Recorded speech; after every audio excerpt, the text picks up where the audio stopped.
Hope it don't, because we did have them problems. Okay, I'm going to share this with tomorrow's video because it's time to start the saw.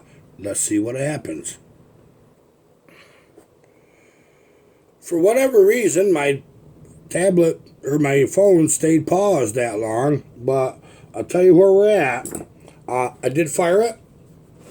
It needs to be adjusted, but we went from a non-running saw that was blowing fuel out the pipe. Solved one problem at a time. One problem at a time. And here's where we're at.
Okay.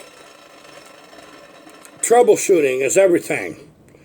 Remember, spark, fuel. In this case, we noticed it was indeed like what Josh said, fuel running right through it.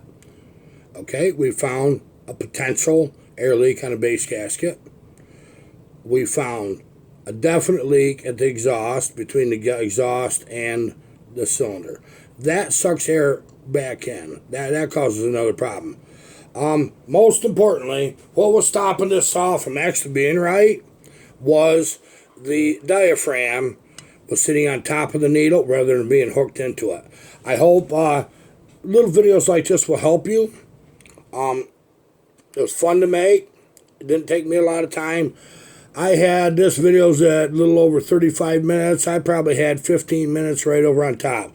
So in about an hour, we have a saw back to running. I'll bar it up. He sent a nice bar and everything with it. And we'll put it in some wood tomorrow. I don't want to run it a lot today. We're going to do it tomorrow. We have a 372 apart that I'm just aching to show you because we're putting it back together. Maybe that'll be tomorrow's video. And some updates on our Blue Thunder. Goodbye.